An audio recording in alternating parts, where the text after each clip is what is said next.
राधे राधे राधे। वृंदावन बिहारी लाल की, वृंदावन बिहारी लाल की,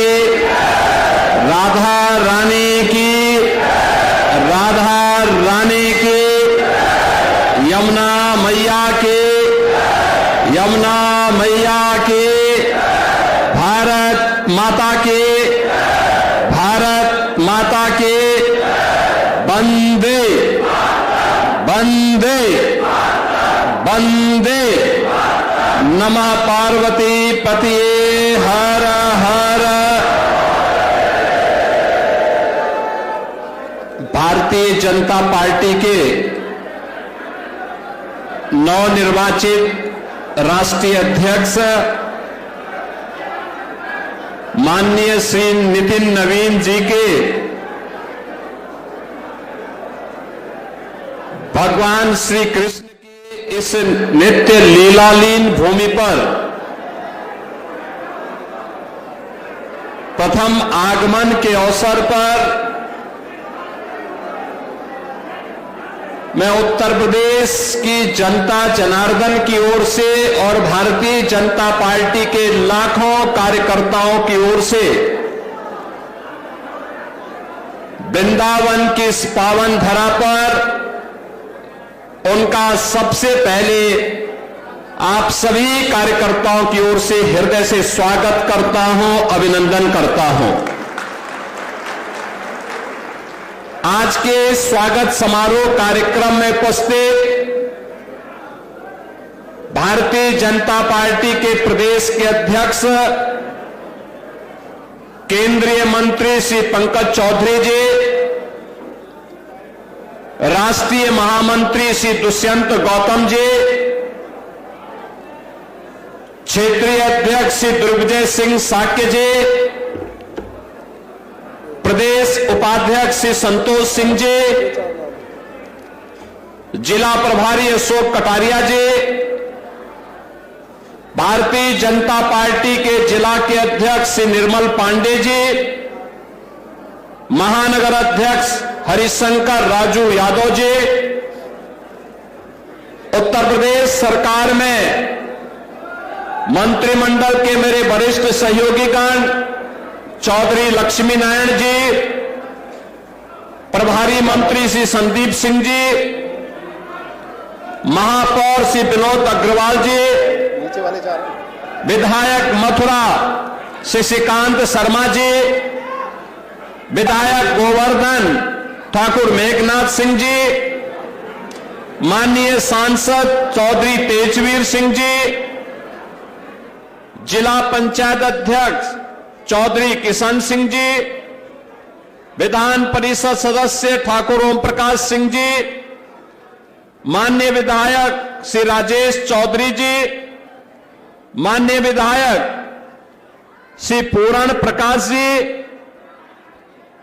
आज के इस कार्यक्रम में उपस्थित अक्षय पात्र वृंदावन चंद्रोदय मंदिर के अध्यक्ष श्री चंचला पतिदास जी, अनंत वीरदास जी, केवल्य पतिदास जी और कुर कृष्णदास जी,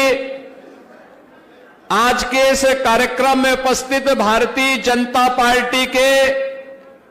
हमारे सभी पदाधिकारीगण और उपस्थित सभी बहनों और भाइयों, भारतीय जनता पार्टी के राष्ट्रीय अध्यक्ष के रूप में निर्वाचन होने के उपरांत माननीय राष्ट्रीय अध्यक्ष जी का उत्तर प्रदेश में प्रथम आगमन है और वह भी उनका आगमन योगेश्वर श्री कृष्ण की इस लीला भूमि वृंदावन से प्रारंभ हुआ है। मैं इस अवसर पर उत्तर प्रदेश के सभी कार्यकर्ताओं की ओर से, उत्तर प्रदेश की जनता जनार्दन की ओर से उनका हृदय से स्वागत करता हूं, अभिनंदन करता हूं। बहन और भाइयों, हमारे राष्ट्रीय अध्यक्ष श्री नितिन नवीन जी एक युवा ऊर्जा के प्रतीक हैं। 5 बार बिहार विधानसभा में पाटलिपुत्र से विधायक के रूप में आप अपनी सेवाएं दे रहे हैं। भारतीय जनता पार्टी के संगठन के भी विभिन्न पदों का आपने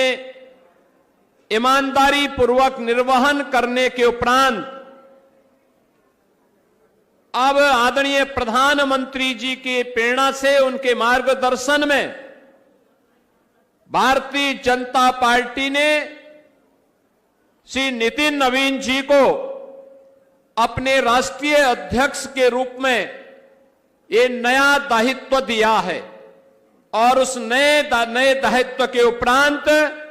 आज उनका ये प्रथम आगमन योगेश्वर श्री कृष्ण की इस पावन धरा पर हुआ है। बहनों और भाइयों, ये हम सब के लिए अत्यंत आह्लादकारी क्षण है जब यहां के कार्यकर्ताओं को यह सौभाग्य प्राप्त हुआ है कि वे अपने राष्ट्रीय अध्यक्ष जी का यहां पर स्वागत कर सकें, अभिनंदन कर सकें। वैसे भी यह धरती ब्रजभूमि हमारी प्राचीन काल से ही तीर्थ भूमि रही है। यहां मथुरा, वृंदावन, बरसाना, गोकुल, गोवर्धन, नंदगांव, बलदेव, ये सभी तीर्थ हजारों वर्षों से हर सनातन धर्मावलंबी के लिए एक नई प्रेरणा रही है। यहां के रज रज में, यहां के कण कण में श्री कृष्ण का, राधा रानी का और हजारों वर्षों की उस विरासत का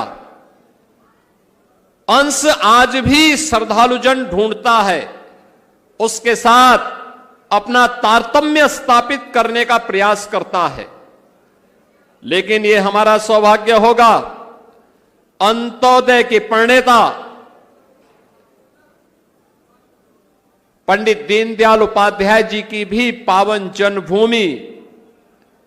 इसी मथुरा जनपद में पड़ती है। इसी मथुरा जनपद में उनकी पावन जन्मभूमि होने का सौभाग्य प्राप्त हुआ है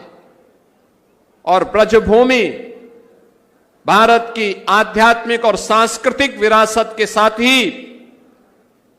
अब आदरणीय प्रधानमंत्री जी की प्रेरणा से विकास के एक नित नए प्रतिमान को स्थापित करते हुए आगे बढ़ रहा है। आज उत्तर प्रदेश आदरणीय प्रधानमंत्री जी की प्रेरणा से अब बीमारू राज्य नहीं है, बल्कि भारत की अर्थव्यवस्था का एक ब्रेक थ्रू बनकर के भारत की अर्थव्यवस्था का एक संबल बन रहा है। निरंतर पिछले 5 वर्ष से अधिक समय से उत्तर प्रदेश अब रेवेन्यू सरप्लस स्टेट के रूप में डबल इंजन की सरकार, डबल स्पीड के साथ न केवल बड़े बड़े इंफ्रास्ट्रक्चर के कार्यों को जमीनी धरातल पर उतारती है, हर नागरिक को सुरक्षा का एहसास कराती है, बल्कि गरीब कल्याणकारी योजनाओं के माध्यम से भी बिना भेदभाव के वंचित को वरीयता के आधार पर शासन की योजना का लाभ समाज के प्रत्येक तबके को देने का कार्य कर रही है। क्या नौजवान हो, क्या अन्नदाता किसान हो, क्या महिलाएं हो और क्या विरासत को सम्मान देने का कार्य या विकास की योजनाओं को बिना भेदभाव के गांव से लेकर के शहर तक प्रत्येक जगह प्रभावी ढंग से लागू करने का कार्य आज ये सब उत्तर प्रदेश के अंदर डबल इंजन की सरकार के माध्यम से देखने को, जानने को प्राप्त हो रहा है। अब उत्तर प्रदेश का नौजवान पहचान के लिए मोहताज नहीं है। देश के अंदर जहां कहीं भी जाता है, अब वह कह सकता है कि मैं उत्तर प्रदेश का वासी हूं। हर व्यक्ति, सामने देखने वाला व्यक्ति भी गौरव की अनुभूति करता है। एक समय था जब उत्तर प्रदेश के सामने पहचान का संकट खड़ा किया गया था। एक समय था जब यहां की विरासत को लोग कोसने का काम करते थे, हमें अपमानित करने का काम करते थे। बीमारू राज्य होने के नाते लोगों का दृष्टिकोण हमारे बारे में भिन्न था। अब बीमारू नहीं, अब तो भारत की इकोनॉमी का ग्रोथ इंजन बनकर के उत्तर प्रदेश देश के विकास में अपना योगदान प्रभावी ढंग से दे रहा है। इसमें हमारा युवा भी, अन्नदाता किसान भी और आधी आबादी भी इस पूरे अभियान के साथ जुड़ करके कार्य कर रही है। और यही भारतीय जनता पार्टी के प्रति आम जन के विश्वास का प्रतीक भी है। आज जब हमारे नवनिर्वाचित राष्ट्रीय अध्यक्ष जी का यह पहला दौरा उत्तर प्रदेश के अंदर हुआ है, इस अवसर पर आदरणीय प्रधानमंत्री जी की प्रेरणा से, उनके मार्गदर्शन और नेतृत्व में उत्तर प्रदेश पिछले 9 वर्ष के अंदर विकास के जिन नए प्रतिमानों को स्थापित किया है, इस गति को और तेजी के साथ आगे बढ़ाने के लिए उत्तर प्रदेश का एक एक कार्यकर्ता प्राण प्रण से जुट करके न केवल वर्तमान को बल्कि भावी भविष्य के निर्माण में भी अपना योगदान इसी प्रभावी ढंग से देगा। इस विश्वास के साथ मैं एक बार फिर से अपने राष्ट्रीय अध्यक्ष जी का इस वृंदावन की पावन धरा पर आगमन पर आप सभी कार्यकर्ताओं की ओर से, उत्तर प्रदेश के लाखों कार्यकर्ताओं की ओर से उनके निर्वाचन पर बधाई और उनके वृंदावन आगमन पर हृदय से बधाई देते हुए उनका स्वागत और अभिनंदन करता हूं। धन्यवाद। जय हिंद, जय जय श्री राम। बहुत बहुत धन्यवाद माननीय मुख्यमंत्री जी, आपने अपने गरिमामयी उद्बोधन से हम सब कार्यकर्ताओं का मार्गदर्शन किया। मैं अब हम सबके मार्गदर्शन के लिए भारतीय जनता पार्टी के सिरमौर युवाओं की प्रचंडता के प्रतीक भारतीय जनता पार्टी के नवनिर्वाचित अध्यक्ष आदरणीय नितिन नवीन जी को आमंत्रित करूंगा कि वह हम सब कार्यकर्ताओं का उद्बोधन देकर मार्गदर्शन देने का कष्ट करें। श्रीमान नितिन नवीन जी।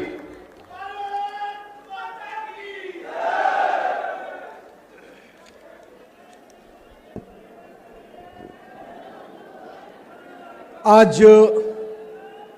कृष्ण की इस नगरी में अपने अध्यक्ष होने के बाद पहली बार मेरा प्रवास जो शुरू हुआ है, तो इस पवित्र भूमि कृष्ण की इस भूमि से शुरुआत हो रहा है। तो यहाँ पर उपस्थित अपने कृष्ण के नगरी के सभी लोगों को मैं बहुत बहुत प्रणाम करता हूँ। इस पवित्र भूमि को भी नमन करता हूँ। श्री कृष्ण के इस नगरी में मेरा पहले भी आना हुआ है, कई बार आगमन हुआ है, पर मैं आज कह सकता हूँ कि अपने इस अध्यक्षीय कार्यकाल की शुरुआत अगर इस नगरी से हुई है तो निश्चित रूप से उत्तर प्रदेश कहीं न कहीं देश का उत्तम प्रदेश बनकर उभरा है। हम जब काम करते थे उस समय उत्तर प्रदेश संघर्ष कर रहा था, आज उत्तम प्रदेश बनकर उभरा है। इसका नेतृत्व करने वाले हमारे देश के यशस्वी प्रधानमंत्री श्री नरेंद्र मोदी के नेतृत्व में लगातार उत्तर प्रदेश को नेतृत्व दे रहे हमारे मुख्यमंत्री आदरणीय श्री योगी आदित्यनाथ जी को भी मैं बहुत बहुत आभार व्यक्त करता हूं कि आपने उत्तर प्रदेश को उत्तम प्रदेश बनाने में पूरा संघर्ष किया है, पूरी पुरुषार्थ किया है। हमारे बीच में उपस्थित भारतीय जनता पार्टी के प्रदेश के अध्यक्ष पंकज चौधरी जी, हमारे राष्ट्रीय महामंत्री आदरणीय दुष्यंत गौतम जी, मंच पे उपस्थित आदरणीय सतीश जी, हमारे क्षेत्रीय अध्यक्ष आदरणीय अशोक कटारिया जी, निर्मय पांडे जी,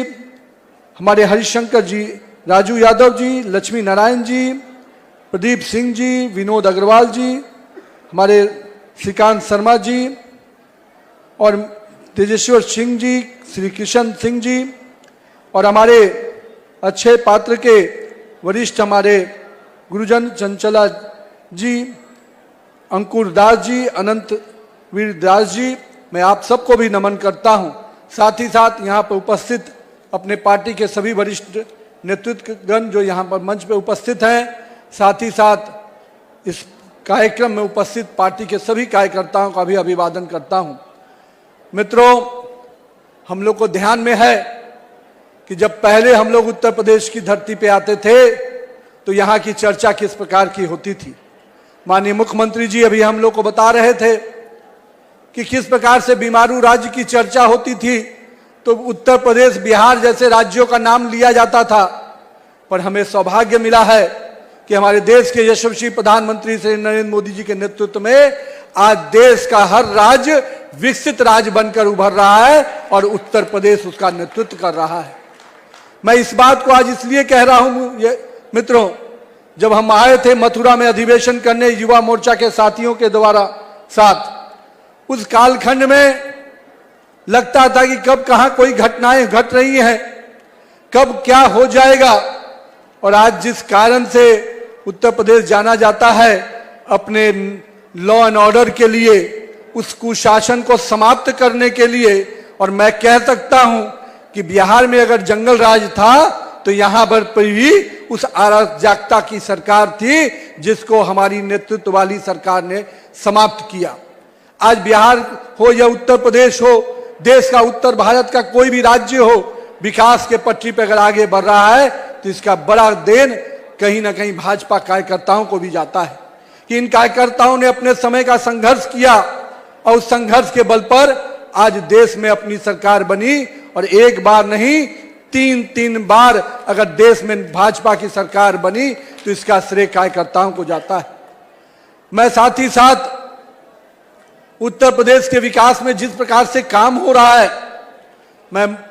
माननीय मुख्यमंत्री जी को बहुत बहुत बधाई देता हूं कि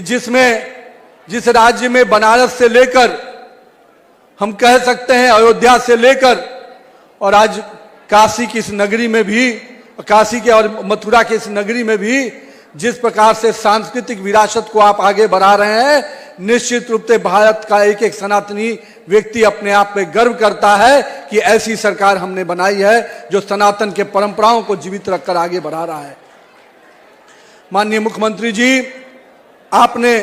केवल सांस्कृतिक विरासत को ही नहीं, सांस्कृतिक राष्ट्रवाद की जड़ों को ही मजबूत नहीं किया है, आपने उत्तर प्रदेश में विकास की गाथाओं को भी आगे बढ़ाया है। आज उत्तर प्रदेश में एक्सप्रेसवे की चर्चा होती है,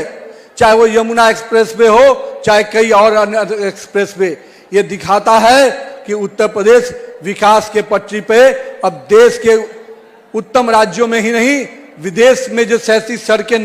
दिखती थी, आज उत्तर प्रदेश में भी वैसी सड़कें दिख रही हैं। ये एक बड़ा श्रेय एनडीए की सरकार को जाता है, नरेंद्र मोदी को जाता है और योगी आदित्यनाथ जी को जाता है। लेकिन मित्रों, हम लोग आज यहाँ पर उपस्थित हुए हैं। आज माननीय प्रधानमंत्री जी ने मन की बात में जिस प्रकार से